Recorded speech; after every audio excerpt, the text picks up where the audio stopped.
Julle kan oopmaak by Efesiërs weer 'n keer, Efesiërs hoofstuk 1. En ons gaan verder in ons wonderlike studie net van hierdie boek van Paulus. So Efesiërs hoofstuk 1. My vra as 'n inleiding, wat is die grootste geskenk wat iemand nog vir jou gegee het? Wat is die grootste geskenk wat iemand nog vir jou gegee het? Dalk is dit een van daai verjaarsdaggeskenke wat jou ouers jou gegee het en wat jy nog steeds waardeer. Of dalk het jou ouers jou ergens 'n kar gekoop. Of dalk het iemand vir jou studies betaal. Of dalk was daar 'n wonderlike werksgeleentheid wat iemand vir jou aangebied het. Of moontlik die grootste ene toe jou vrou vir jou ja gesê het. Wel, geen van hierdie geskenke of enige ander tipe van geskenke kom naby aan die geskenk wat God vir ons gee in Christus nie. Alhoewel hierdie dinge van hulle wonderlik is. Kom dit nie naby aan dit wat ons in Christus het nie. Ons gaan vandag in Efesiërs van die grootste geskenke of die grootste geestelike seëninge wat God vir ons gegee het, gaan ons na kyk, gaan ons bestudeer. En ons gaan kyk na aanneming en verlossing. Aanneming en verlossing. So kom ons lees ons gedeelte saam, Efesiërs 1 vanaf vers 3 tot 14. Vanaf vers 3 tot 14. Sê en ek lees uit die ou vertaling. Geseënd is die God en Vader van ons Here Jesus Christus wat ons geseën het met alle geestelike seëninge in die hemele in Christus. Soos hy ons in hom uitverkiesing voor die grondlegging van die wêreld om heilig en sonder gebrek voor hom in liefde te wees.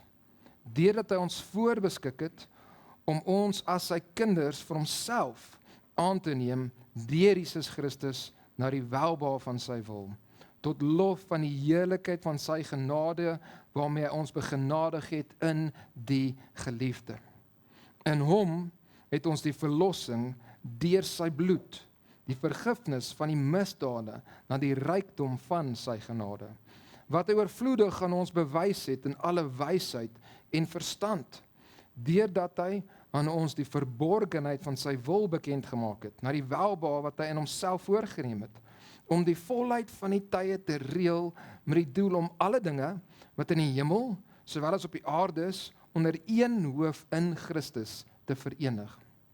In hom, in wie ons ook 'n erfdeel ontvang het, nadat ons van tevore daartoe verordeneer is, ooreenkomstig die voorneme van hom wat alles werk volgens die raad van sy wil, sodat ons kan wees tot die lof van sy heerlikheid, ons wat reeds tevore op Christus gehoop het. In wie julle ook, nadat julle die woord van die waarheid, die evangelie van julle redding gehoor het, in wie julle, nadat julle ook geglo het, verseël is met die Heilige Gees van die belofte, wat die onderpand is van ons erfdeel, om sy eiendom te verlos tot lof van sy heerlikheid. Nou, ons het laasweek gesien dat Paulus dink aan alles wat ons in Christus het, en hy bars uit in hierdie 202 woorde lange sin. Daai alles wat ons gelees het nou net is een sin in die oorspronklike, in die Grieks. So hy bars uit in hierdie verhewe sin oor hoe wonderbaarlik God is vir ons in Christus. Paulus gee so 'n eulogy. In die Grieks is eulogia, 'n lofrede in Afrikaans. Lofrede, hy praat goed van God, hy loof en prys God. Want God het ons geseën met alle geestelike seëninge in die hemele in Christus. En ons het laasweek 'n hele klomp tyd gevat om net te kyk na daai stukkie. Ons het ook gesien dat God loof en prys God drie-enig in hierdie sin, in hierdie gedeelte. In vers 4 tot 6 sien ons die Vader se wil, so die Vader is daar die fokus. Dan vers 7 tot 12 sien ons Christus se werk of die Seun se werk, so daar's die Seun die fokus. En dan vers 13 tot 14 sien ons die Heilige Gees se versekering, so daar's die Heilige Gees die fokus. En dis was ons opskrif 'n lofuitbarsing tot God drie-enig. So al drie van God, Vader, Seun, Heilige Gees vir ons geestelike seëninge. En ons gesien ook begin kyk na die Vader se wil wat uitspeel in uitverkiesing, in voorbeskikking tot aanneming, en dit is gebaseer op genade. En die eerste geestelike seëning waarvoor Paulus spesifiek die Vader prys en God prys is uitverkiesing. Uitverkiesing. Ons het dit laasweek gesien, vers 4. Sê soos hy ons in hom uitverkies het voor die grondlegging van die wêreld om heilig en sonder gebrek voor hom in liefde te wees. Ons gesê ons geneigtheid is of om uitverkiesing te vermy of om oor uitverkiesing te stry. Okay, maar Paulus sê dit is 'n rede om onsself te verbly eintlik. Uitverkiesing is 'n wonderlike rede om self God te loof en te prys voor. Ons moet God loof en prys vir ons uitverkiesing. Ons het gesien wie is uitverkies. Dit sê soos hy ons in hom uitverkies het. So ons wat sondaars is, ons wat sy vyande is, het hy uitgekies. Hy het gekies om aan ons te dink in hom, in Christus. Dis wat die teks sê, in hom. En God kies dan om ons liefde of sy liefde op ons te plaas, omdat hy aan ons dink in hom, in Christus. So dis nie wie gewees. Ons gaan kyk na wanneer hy ons uitverkies het. Die teks sê voor die grondlegging van die wêreld. So daai is voor alles gemaak was. Okay, voor alles geskep was. So ons beïnvloed of bepaal nie uitverkiesing nie, want ons was nie daar nie. God bepaal het, hy was daar, hy was teenwoordig. So ons het gesien wie, ons gesien wanneer en ons het ook gesien waarvoor. Waarvoor is ons uitverkies? En hierdie is baie bemoedigend. Vir elkeen wat sukkel met sy sonde.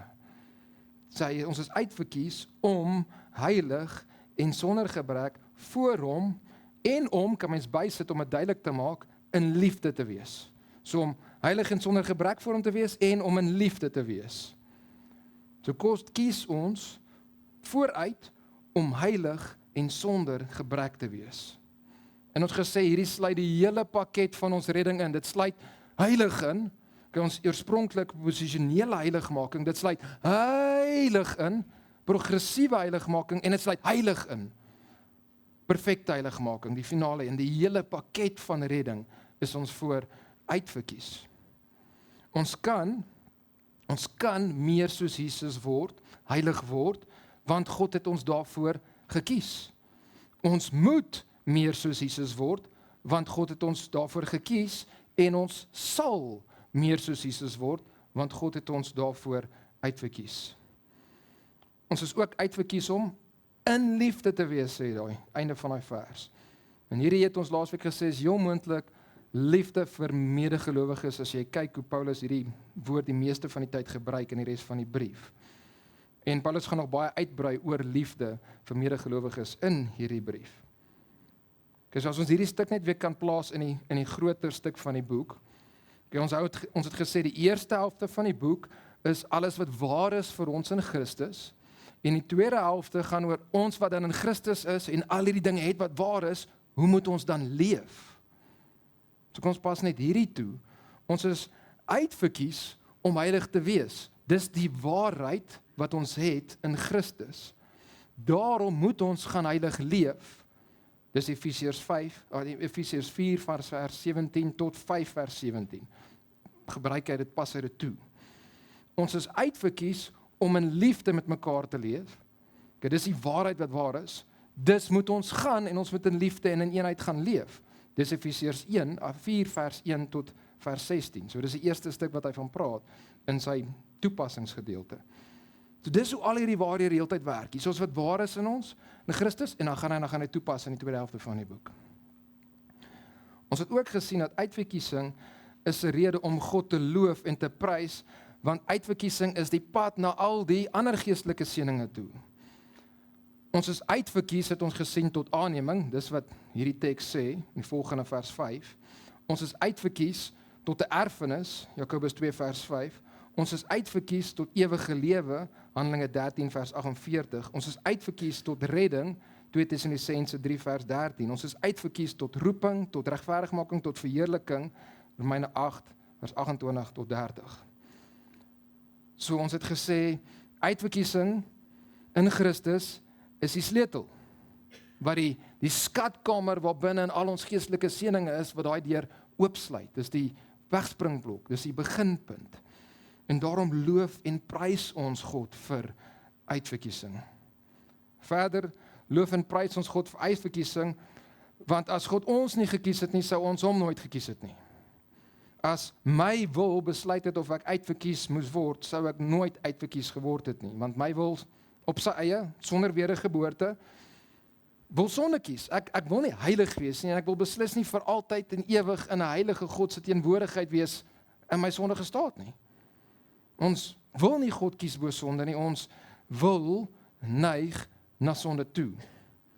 So dit is wonderlike nuus dat God ons nie gevra het, hey, wil jy uitverkies word nie? Want ons gaan elke keer sê, nee dankie, ek hou van my sonde, ek sou eerder daarin leef, baie dankie. So dit is wonderlik dat God kom en hy kies ons uit, anders sou ons nooit redding gekry het nie. En daarom loof en prys Paulus vir God vir uitverkiesing. En ons het ook gesien dat uitverkiesing is 'n rede om juist te glo in Jesus Christus. Dis nie 'n rede om nie te glo nie. En is juist 'n rede om die evangelie te gaan verkondig. Johannes 6 vers 39 en 40, ons het laasweek ook hier aan geraak.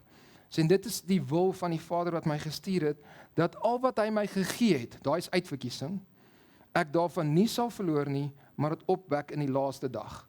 En dan net die volgende vers 40, en dit is die wil van hom wat my gestuur het, dat elkeen wat die Seun aanskou en in hom glo, die ewige lewe mag hê, en ek sal hom opwek in die laaste dag.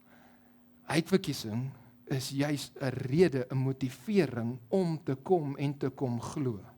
Hulle word reg langs mekaar, saam met mekaar gesit daarso. So as gevolg van uitverkiesing, kry ons in Christus elke geestelike seëninge in die hemele. En daarom loof en prys ons God daarvoor. Dan kyk nou na vers 5, nou begin ons eers met 'n nuwe gedeelte, vers 5. Sê deurdat hy ons voorbeskik het, om ons as sy kinders vir homself aan te neem deur Jesus Christus na die welbehae van sy wil. So ons loof en prys God en ons prys hom vir sy wil wat uitspeel in uitverkiesing, maar ook wat uitspeel in voorbeskikking tot aanneming. Dis wat ons sien in vers 5. En kyk na die eerste woord daar in vers 5. Dit sê deurdat. So daar's 'n koneksie tussen vers 4 se uitverkiesing en vers 5 se voorbeskikking. Daar's 'n koneksie tussen daai twee en ons moet vasstel wat is daai koneksie. Die 2020 het dit vertaal nadat. So hierheen gebeur eers, vers 4 gebeur, okay, en gebeur nadat hierheen gebeur het. So vers 5 gebeur eerste, voorbeskikking gebeur eerste en uitverkiesing gebeur tweede. Die NET vertaling, die net vertaling, lig hierdie koneksie nog meer duidelik uit. Dit sê he did this, dis die vorige stukkie election, uitverkiesing, by predestining us. Okay, so dus uit God wat ons voorbeskik het, vloei uitverkiesing. God het ons voorbeskik en daarom word ons uitverkies. Okay, het ons voorbeskik. Maar wat beteken voorbeskik? Die Engels het predestined. Die Grieks is pro-horizo, okay, waar die woord horizon of horizon vandaan kom. En pro is net soos met pre in Engels, okay, voor die tyd. En daai idee van horizon, horizon, is die idee van 'n sirkel. Okay, so as jy op 'n see staan, daar waar daar nie berge en goeters is nie, dan lyk dit vir jou soos 'n perfekte sirkel reg rondom jou. En die horison basies beperk jou sig. Dit is 'n sirkel wat om jou getrek word van jou perspektief af, wat jou sig inperk. So dis die idee van hierdie woord. So die woord praat daarvan om 'n sirkel om iets te trek wat dit beperk of dit inperk.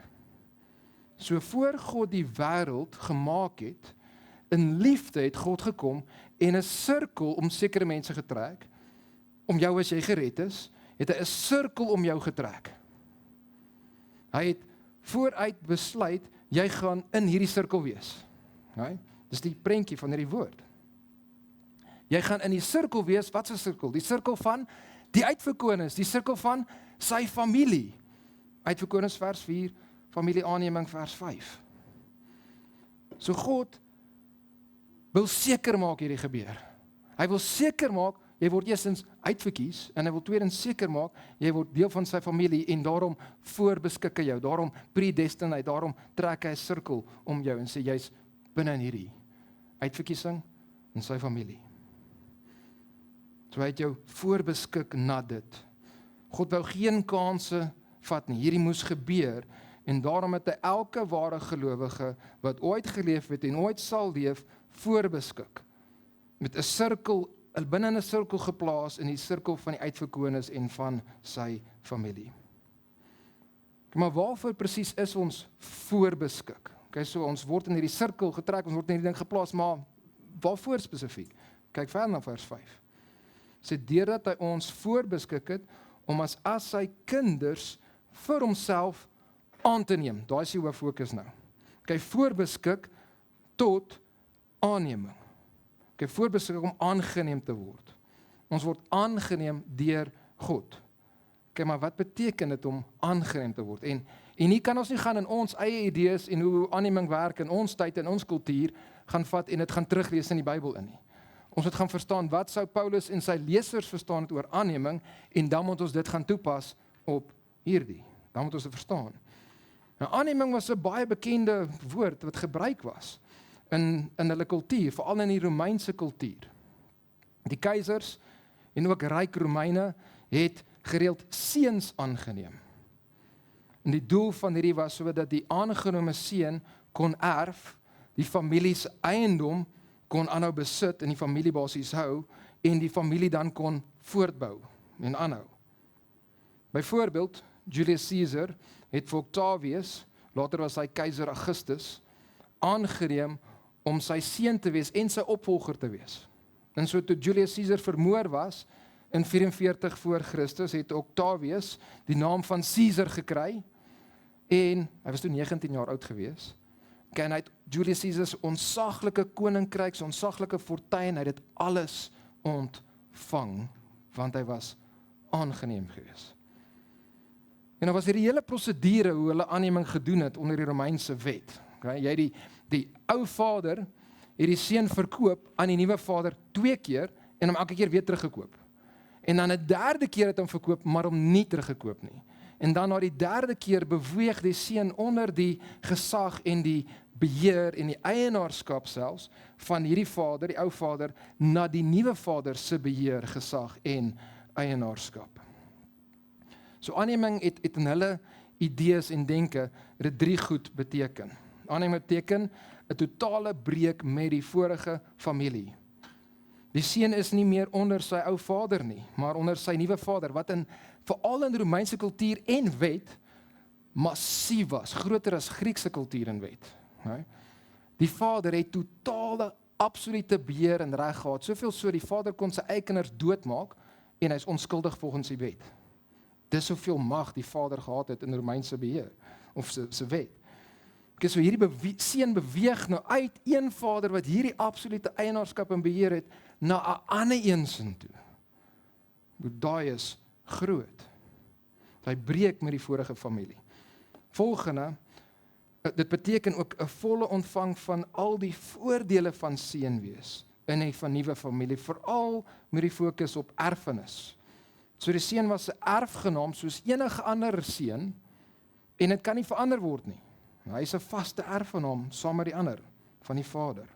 En derdens, dit beteken ook dat die ou lewe van die aangenome seun was uitgevee gewees. Enige skuld, enige beloftes, enige verantwoordelikhede was hy van losgemaak en was uitgedel gewees en hy was onder die wet basies 'n hele nuwe persoon wat begin met 'n skoon blaadjie om so te sê. Soos een kommentator verduidelik, in Roman law, when the adoption was complete, it was complete indeed.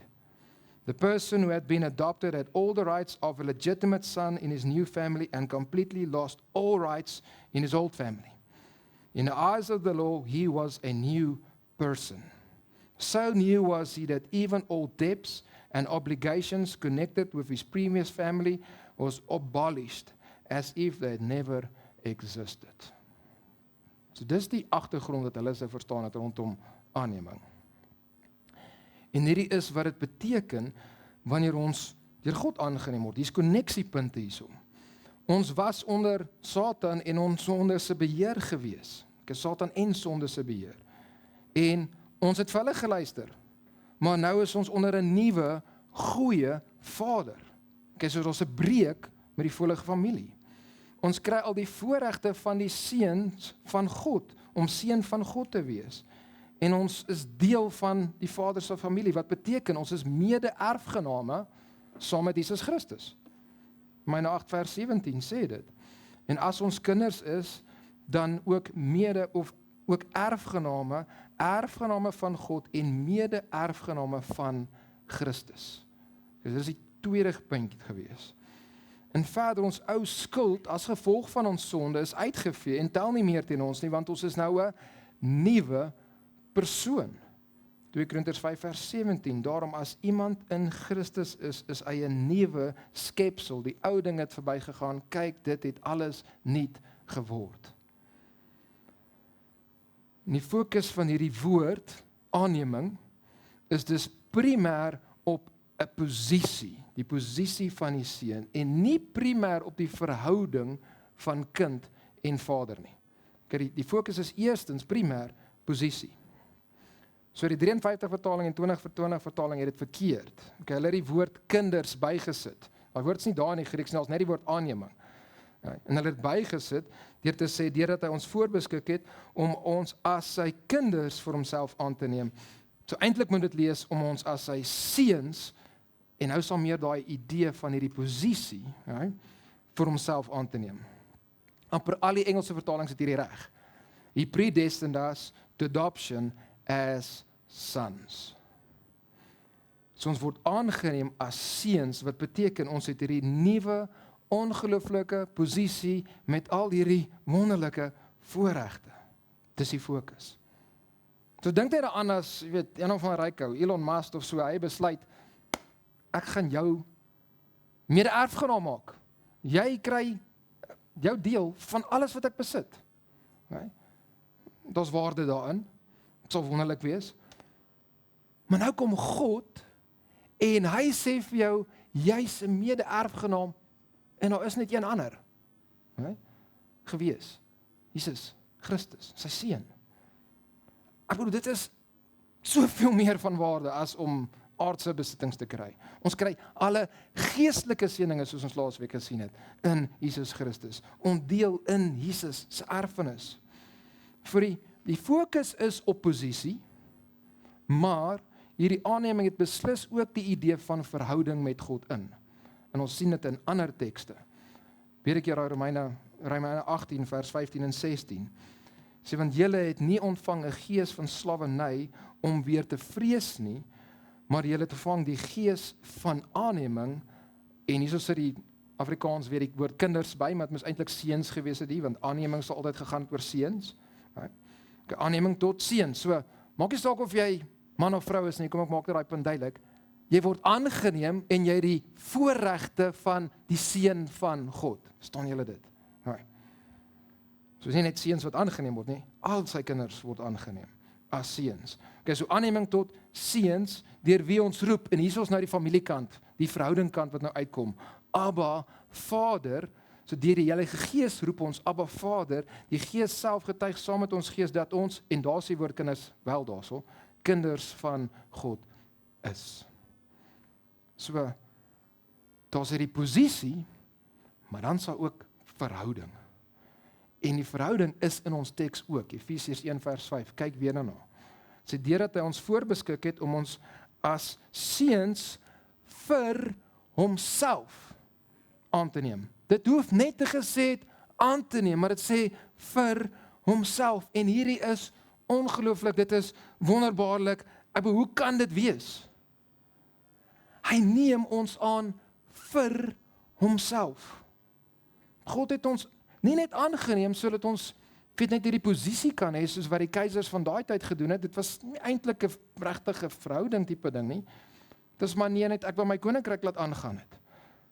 Maar dis glad nie hoe God is nie. Hy neem ons aan vir homself. Hy neem ons aan om in 'n verhouding met hom te wees. Ons is seuns vir hom. Hy neem ons aan sodat hy vir alle eeue sy liefde en sy genade op sy kinders kan uitstort, soos Efesiërs 2 ons leer.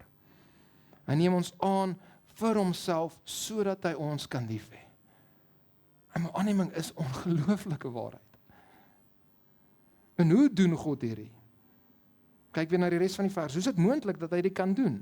Sê deurdat hy ons voorbeskik het om ons as sy seuns vir homself aan te neem deur Jesus Christus.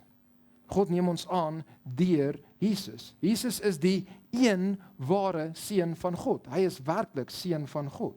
Hy het werklik daai posisie, hy het werklik daai verhouding. Wanneer ons gered word en een gemaak word met Christus, dan tel dit wat waar is van Jesus vir ons. Hy is seun, ons is seun. Hy is die seun en omdat ons in hom is, word ons aangeneem as seuns deur Jesus Christus. So Jesus se persoon wie hy is en ook Jesus se werk maak aanneming moontlik vir ons wanneer ons in hom is. En verder soos ons gaan sien in vers 13 en vers 14 word ons aanneming vir ons duidelik gemaak en prakties uitgevoer deur die Heilige Gees. En ons sien dit ook hier in Romeine 8 vers 15 en 16. Sê want julle het nie ontvang 'n gees van slawerny om weer te vrees nie, maar het ontvang die gees van aanneming tot kinders deur wie ons roep Abba Vader. Dis sien ons in aanneming sien ons God die Vader en God die Seun en God die Heilige Gees is betrokke, almal van hulle. Die Vader voorbeskik ons tot aanneming, die Seun bewerkstellig ons aanneming en maak dit vir ons moontlik, die Heilige Gees plaas ons in Christus, hy pas die aanneming toe aan ons en hy help ons om te kan uitroep, Abba Vader, hy help ons om daai aanneming te prakties te kan uitleef. So daar is hierdie lofuitbarsting tot God drie-enig vir ons geestelike seëninge, vir ons aanneming. Maar hoekom? Hoekom het God ons voorbeskik tot aanneming? Hoekom het hy ons gekies? Die Romeinse keisers het gewoonlik 'n aantreklike seun gekies. Hulle aantreklike man gekies met baie vermoëns en baie gawes wat hy moet die koninkryk gaan aan mee gaan. God kies glad nie so nie. Dis waar illustrasies nie toepas nie, waar dit nie oorkom nie. God kies ons nie gebaseer op enigiets in ons nie.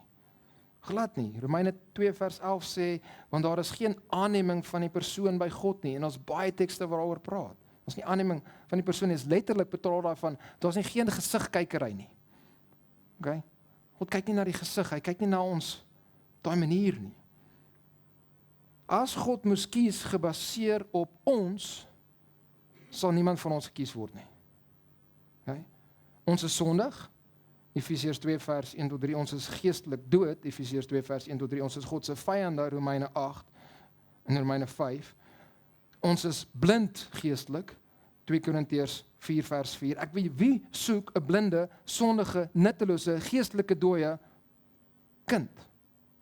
Gaan jy gaan aanneem? Nee, God kies nie gebaseer op ons nie. Kyk weer na vers 5. Deurdat hy ons voorbeskik het om ons as sy kinders vir homself aan te neem, deur Jesus Christus, en hier's hoekom hy dit doen, na die welbehae van sy wil. Of soos hy 2020 dit het, soos hy dit volgens sy wil goed gedink het. God het uit sy soewereine wil gekies wie hy wil aanneem. Maar ons moenie dink dat hierdie is een of ander onpersoonlike ding ook nie. Gevoelloos kies God ons nie. Dis nie iets in ons wat hy raak sien en hom beweeg nie, maar tog is daar emosie hierso. Okay? Die 53 vertaling het dit reg, dit sê na die welbehae van sy wil. En die ESV vat dit goed raak, the English Standard Version, according to the good pleasure of his will. Okay, soos een kommentator verduidelik het, God predestination of adoption sons into his family was not an unpleasant, but rather expressed by his good pleasure. En dan verduidelik hy verder, not a grim Lord watching over the execution of his predetermined plan, met God wat net daar sit en, laat sy wil maar net uitgebeur. Nee. But a smiling Father is praised. Iemand wat, dis vir hom goed, dis vir hom lekker, dis vir hom heerlik om uit te kies. He enjoys imparting his riches to many children. So God was gevul met vreugde, toe hy na jou gekyk het, en 'n sirkel om jou getrek het, en gesê het, hierdie ene soek ek om my seun te wees, om die volle voorreg te ontvang van my seun wees, om myne te kan wees, ook vir myself, myne te kan wees, sodat ek aan hom of haar, as my kind vir alle ewigheid my genade kan bewys, en vir alle ewigheid my liefde op hulle uit kan stort. Dis die prentjie. En kyk mooi na daai eerste woord in daai frase, dit sê na die welbehae van sy wil. Grieks is kata. Nou hierdie idee van na, is dit wat opmeet met, of dit maak die standaard van iets. So dit is nie net uit sy vreugdevolle wil nie, maar dit meet op met sy vreugdevolle wil. Hier is 'n illustrasie om te verduidelik. Daar's 'n biljoenêr en hy kom, hy gee vir jou R10. Dan gee hy uit sy rykdom vir jou. Maar as hy na sy rykdom vir jou gee, dan gee hy vir jou R1 biljoen. Dit is in vergelyking met wat daar is. Dit is na sy rykdom. So God, wat ons aanneem, is nie net dat hy gee bietjie uit dit uit nie. Dis 'n manier hoe hy vir ons wys hoe groot en hoe heerlik sy genade is. En hoe groot en heerlik sy vreugde is in ons, wanneer hy doen. Dit is na dit. En ons gaan dit in vers 7 weer 'n keer sien. Daai selfde stelling is in vers 7 weer. Volgende keer. So hierdie meet op met hoe groot en wonderlik God se genade is. En dit sien dit in vers 6 ook, hoe groot God se genade is. Ons gaan nou na kyk. So voorbeskikking tot aanneming is 'n wonderlike rede om God te loof en te prys. En hierdie waarheid van voorbeskikking, as jy dit reg verstaan, dan bring dit vir ons sekerheid. Nee? Dit bring bemoediging, dit is gerusstellend. God het vooruit 'n sirkel om ons getrek, sodat ons in die familie sal wees, sodat ons al die seëninge van seën wees kan geniet, sodat hy ons Vader kan wees, en sodat God vir alle ewigheid sy liefde en sy genade op ons kan uitstort. Dis nie gebaseer op ek wat moet aanhou werk en aanhou moet dinge doen nie. Dan was dit nie gerusstellend nie. Maar God het hierdie gedoen van sy kant af. So ons kan weet dat hy wat dit voorbeskik het, sal dit begin, en hy wat dit begin het, sal dit volbring. Hy sal dit klaarmaak. So Paulus bars uit in lofprysing tot die Vader vir sy wil wat uitspeel in uitverkiesing, en sy wil wat uitspeel in voorbeskikking tot aanneming. En dan ook hy loof en prys God vir sy genade, want God se wil is gebaseer op genade, vers 6. Hy sê tot lof van die heerlikheid van sy genade, waarmee ons begenadig het in die geliefde. So hoekom kies God ons as sondaars uit vir redding, en hoekom het hy ons voorbeskik om sy kinders te wees? Sodat God geloof en geprys kan word vir sy genade. Hy ontvang die eer. As ons uitverkiesing en aanneming verdien het, soos ons iets gedoen het, dit is iets in ons, en God het gereageer op dit, dis nie baie genade daai wat hy vir ons te gee nie, dan is sy heerlikheid en dit hoe hy verheerlik word vir sy genade is minder. Dis kleiner. As redding is op werke, dan is dit nie uit genade nie. As dit uit genade is, dan is dit nie gebaseer op werke nie. Maar God kies ons wat geestelik dood is, geestelik blind is, hom haat, hopeloos is, om sy kinders te wees. Ons wat onder sy oordeel is, gaan hy en hy red ons uit dit uit. En hy doen dit gebaseer op sy genade. Hy maak ons sy kinders. Hy maak ons mede-erfgename saam met sy seun. En hy kies ons uit vir homself, sodat hy sy genade en sy liefde op ons uitstort. En dit is alles uit genade. En daarom moet ons hom loof en prys vir die heerlikheid van sy genade. waarmee hy ons begenadig het in die geliefde. Die heerlikheid, die doxa, die idee van grootheid, pragt, glansrykheid, okay? Doxa van sy genade. Want dis alles van hom af, dis alles uit hom uit. Wat God vir ons doen in redding, is al wat pas, dit is na daai rykdom van hom. Dis al wat pas by en werklik uitdrukking tot gee aan God se heerlikheid, die heerlikheid van sy genade. So in uitverkiesing en aanneming sien ons hierdie glorie, ons sien hierdie doxa van God se genade. En daarom loof en prys ons hom vir sy heerlike genade, sy doxa genade. Maar kyk weer waar ons hierdie genade kry. Dit sê tot lof van die heerlikheid van sy genade, waarmee ons begenadig het in die geliefde.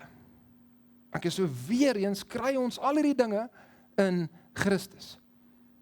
Maar hier's 'n vraag, hoekom sê hy nie net weer 'n keer in hom, of in Jesus, of in Christus, of een van die ander terme wat hy gebruik in die res van? Hoekom sê hy hier in die geliefde? Kom ons skryf hy so.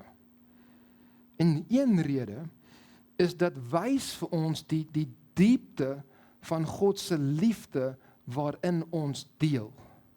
Okay, ons het eenheid in die geliefde, dus deel ons in daai liefde vir daai geliefde. Okay, soos een kommentator verduidelik, Stephen Cole skryf, the eternal love that exists between the Father and the Son is a perfect love. When the Father adopts us into His family, we are drawn into the circle of infinite, perfect love.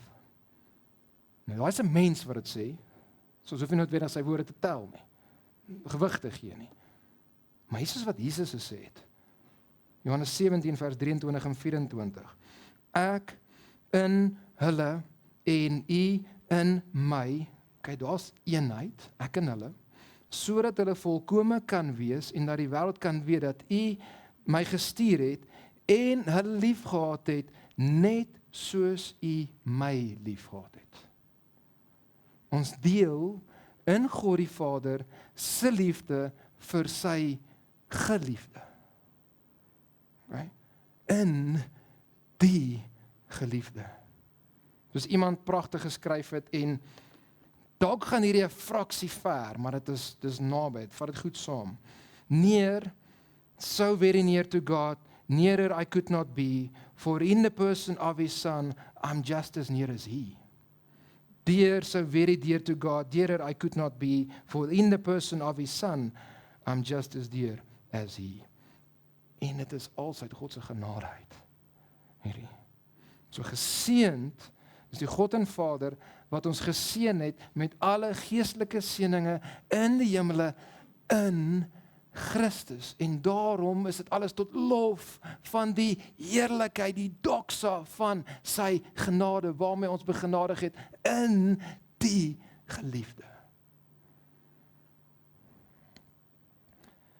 So ons loof en prys, Paulus loof en prys God die Vader, vers 4 tot 6.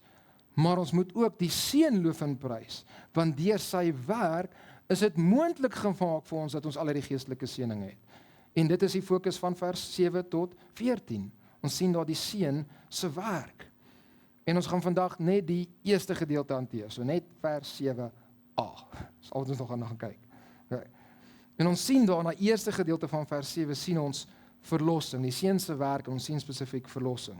Vers 7a sê, in hom het ons die verlossing deur sy bloed. En ons gaan eers kyk wat beteken verlossing en dan gaan ons vra hoe was ons verlos? Hoe het hierdie gebeur?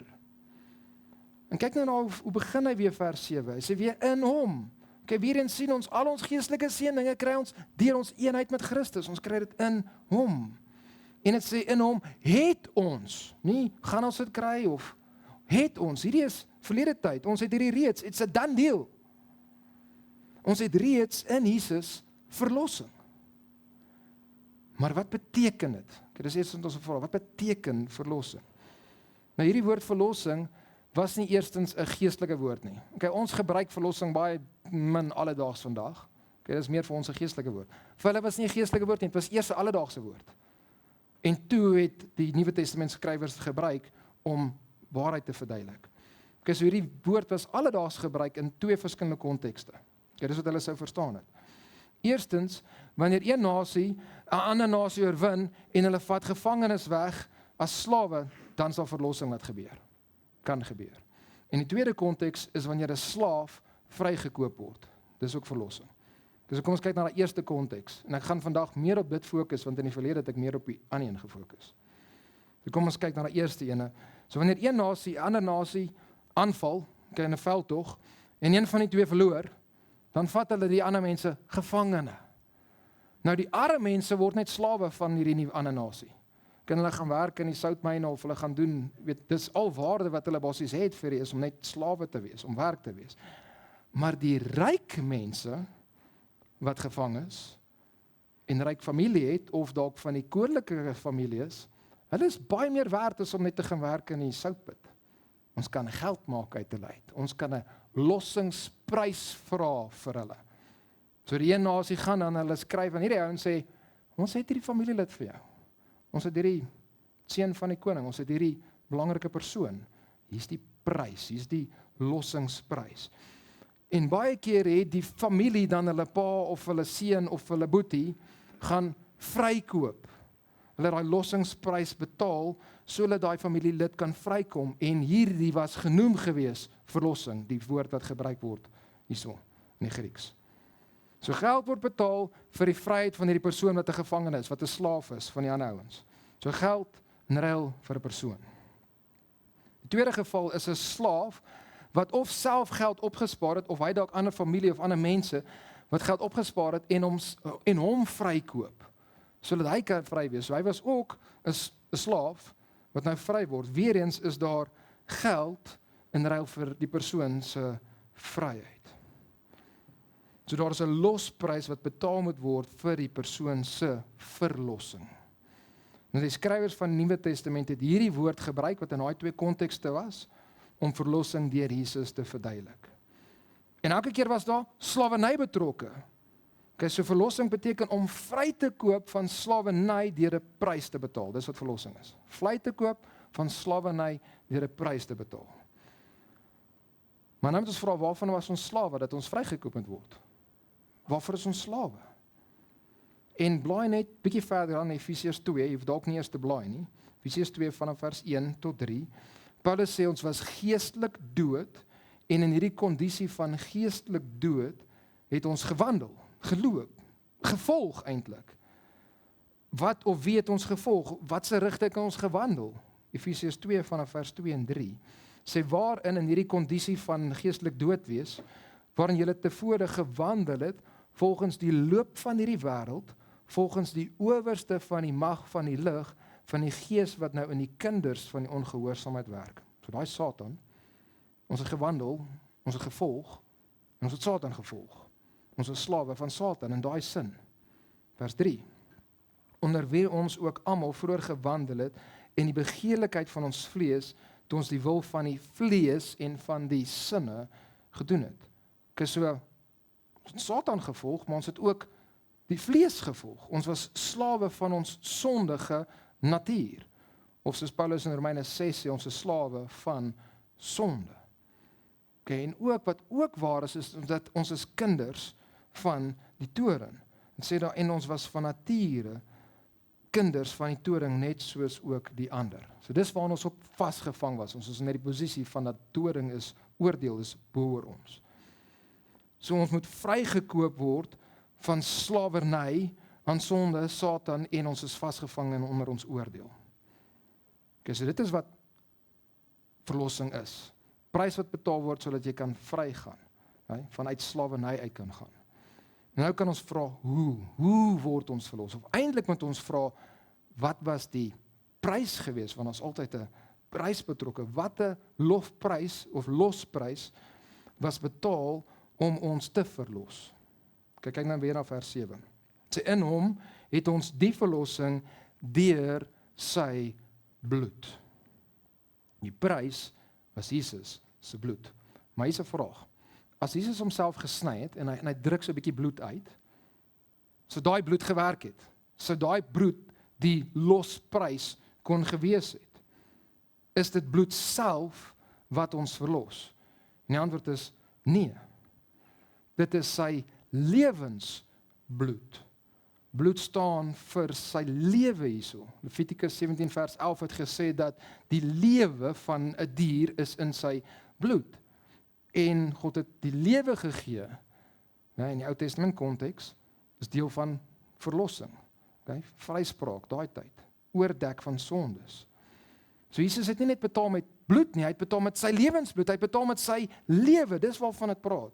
En Markus 10 vers 45 maak hierdie baie duidelik, sê, want die Seun van die mens het ook nie gekom om gedien te word nie, maar om te dien en sy lewe te gee as 'n, daar's daai tegniese woord, losprys vir baie. So daai is die prys wat jy betaal wanneer daar verlossing moet gebeur. En hy gee sy lewe. So waarmee het Jesus ons vrygekoop, ons verlos? Met sy lewe, sy lewensbloed. Hy het dood gegaan in ons plek, sodat ons kan verlos word, sodat ons kan vrygaan. So Jesus se lewe in jou plek. Die Seun van God gegee vir jou. En hier is 'n prentjie om ons te help, net dis minder as die realiteit, maar dit gaan ons dalk help om te verstaan hoe groot die realiteit is. Okay, so sit jouself terug, Ou Testament konteks. Julle besluit, jou nasie besluit, julle gaan hierdie ouens aanval, jy's in die veldtog, julle verloor. Jy word as gevangene geneem. Die koning van hierdie land skryf vir jou koning en sê, hier's die losprys, ek soek soveel vir hierdie ou. En jy hang jou kop, want jy weet, jy is 'n niks werd slaaf, en jy haat daai koning. En jy het vir almal gesê, en jy het altyd teen die koning gewerk. Daar's geen manier wat hy dit gaan betaal nie. En dan hoor jy, nee, maar hierdie koning het geskryf, hy sal die losprys betaal. En 'n paar dae later kom daar 'n perde aan met 'n waantjie agteraan, en hier kom die losprys. En jy kyk agter op die waantjie en daar's nie 'n kus nie, daar's ons 'n hok. En binne in daai hok is daar nie 'n goud en silwer nie, daar's 'n mens, daar's 'n man. En jy sê, wie van my familie, wie sal hulle self opgee vir my? En dan as jy mooi kyk, dan besef jy, dis die seun van die koning, dit is sy enigste seun wat hy gegee het in ruil vir jou. Die seun van God gee sy lewensbloed in jou plek. God die Vader, die losprys wat hy betaal, is sy eie enigste seun se lewe. Vir jou wat teen hom gesondig het, jou wat sy naam uitelik gebruik het, jou wat hom gehaat het, jou wat niks met hom eintlik te doen wou gehad het nie, en jou sonde lief gehad het, hy gee sy geliefde seun, sodat jy verlos kan word. Verstaan jy hoe groot is verlossing? Hierdie is rede om God te loof en te prys, hierdie is rede om dan vir God te gaan leef ook, hierdie is rede om te glo ook. Ek bedoel, dis rede om te kom na so 'n barmhartige, so 'n liefdevolle God toe. Dis wat hy betaal het, sodat jy kan gered word. So kom, moenie wag, moenie terugbly nie, kom glo. Die prys is betaal. Ons het dit in Christus. Nou moet ons nog een laaste belangrike vraag vra, tegniese vraag, is nie in die teks self nie, maar dit is belangrik. Aan wie was Jesus se lewensbloed betaal vir ons verlossing? En hierso werk illustrasies nie meer nie. Maar die illustrasies is nie dat daar 'n ander persoon is aan wie dit betaal word nie. God betaal nie ons losprys aan iemand anders nie. Hy betaal dit nie aan Satan nie. Kyk die ransom to Satan theory. Dis nie waar nie. God betaal die prys aan homself. En ons sien hierdie ook in Efesiërs. Blaai in Efesiërs 5 vanaf vers 1. Efesiërs 5 vers 1. Sê wees dan, omdat hierdie dinge als waar is, ons het hierdie waarheid in Christus, wees dan navolgers van God, soos geliefde kinders, en wandel in liefde, soos Christus ook ons ook liefgehad het en hom vir ons oorgegee het as 'n gawe en offer aan wie? Aan God, tot 'n lieflike geur. So die Bybel maak dit duidelik dat dit is God se heiligheid en dit is God se geregtigheid wat hierdie straf vir sonde vereis, wat hierdie prys vereis. God se natuur vereis dat sondaars gestraf moet word. As God dit nie doen nie, is hy nie meer God nie. Is hy nie heilig nie, regverdig nie. En hy hierdie prys betaal. Hy het sy eie toorn bevredig. Christus het die toorn van die Vader, die beker van oordeel wat hy gevat, en hy het dit in ons plek gedrink. Hy het die prys betaal. En Jesus, dis deur sy eenheid met ons, kom hy en hy staan in ons plek. Hy ontvang die oordeel, die straf wat ons moes ontvang, die prys wat ons moes betaal het, betaal hy in ons plek. So hy sterf die dood wat ons moes sterf. Hy drink die beker van God se oordeel tot die laaste druppel, sodat ons verlos kan word. Hy betaal die prys. Nie niemand anders nie. Dis God se karakter wat dit vereis het. So in hom het ons die verlossing deur sy bloed, die vergifnis van die misdaad na die rykdom van sy genade. So dis deur sy bloed ons in hom. En ons gaan volgende week gaan ons kyk na die tweede gedeelte, daai vergifnis van die misdade. Vir nou wil ek net nog een toepassing maak hierso. Een laaste toepassing en sluit ons af. Ons was verlos deur Jesus vir God. Vir God. Ons behoort nou aan God. Hy het die prys betaal en hy het ons aangeneem vir homself. So 1 Korintiërs 6 vers 19 en 20 en die konteks hierso is seksuele sondes, sê die volgende: weet julle nie dat julle liggaam 'n tempel is van die Heilige Gees wat in julle is, wat julle van God het en dat julle nie aan julleself behoort nie? Hoekom behoort ons nie aan onsself nie? Want julle is duur gekoop. Wat was die prys? Nee? Christus se lewe in jou plek. So ons is duur gekoop, daarom verheerlik God dan in julle liggaam en in julle gees wat aan hom behoort. So ons aanneming as God se kinders, ons verlossing aan hom om aan hom te behoort, beteken ons moet vir God leef. Dis die praktiese uitvloeisel daarvan. Beteken ons moet rein leef. Beteken ons kan nie in enige vorm van seksuele sonde wees nie. Dis die konteks van hierdie 1 Korintiërs 6. So ons het hierdie wonderlike posisie van kind van God. Ons moet dus nou leef soos kinders van God. Ons is verlos van sonde en daarom kan ons nou vir sonde nee sê en daarom kan ons en moet ons dus vir God leef. Hy het dit vir ons gedoen. Hy het ons voorbeskik na toe. Hy het dit uitgewerk in Christus. So hy het ons uitverkies in Christus. Hy het ons voorbeskik in Christus. Hy het ons aangeneem in die Seun. Hy het ons genade, sy genade het hy oor ons uitgestort in die geliefde en ons het verlossing deur Jesus se bloed. Ons moet hom dus loof en prys. En ons moet dit doen met ons woorde en in sang en hoe ons praat, maar ons moet ook doen met ons dade en ons liggaam, hoe ons leef. So ons moet hom verheerlik. Dis waaroor hy alles gaan. Geseënd is God die Vader tot die lof van sy heerlikheid. Alles gaan oor verheerliking van God. Ons doen dit in woorde en ons moet dit ook doen in dade. Dis die praktiese uitvloeisel hiervan. Kom ons sluit af in gebed. Heer, ons loof en ons prys U vir hierdie gedeeltes in Efesiërs wat so verhewe, sulke verhewe waarhede en denke wat U vir ons leer hierso. Nou help ons Here om stukkies van hierdie meer te kan verstaan en dit te glo en dan te gaan leef. Here, U het ons uitverkies om heilig en sonder gebrek te wees. U het ons aangeneem om U kinders te wees, U seuns te wees. Ons het hierdie bevoorregte posisies, Here, maar ons het ook verantwoordelikhede te leef soos U kinders. Here, U het ons losgekoop, U het ons verlos. Ons behoort nou aan U. Ons behoort nie meer aan onsself nie. Ons is duur gekoop. En daarom moet ons heilig lewe, daarom moet ons rein lewe, daarom moet ons vir U lewe. Help ons, Here, dat ons sal besef wanneer ons vlees nog in ons trek na ons toe, Here. Wanneer ons nog ou gewoontes van sonde wil doen, dat ons besef, Here, ons kan nou nee sê. En Here, dat ons sal onthou die prys wat U betaal het.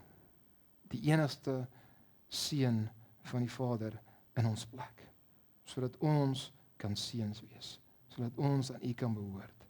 En daarom moet ons dan gaan gehoorsaam wees. Here, ons is dankbaar ook vir die nagmaal wat ons nou kan saam gebruik, wat ons aan kan terugdink aan die werk wat Christus gedoen het, en Here, dat ons kan verkondig, Here Jesus, dat U ook weer kom. Ons bid dit in die wonderlike naam. Amen.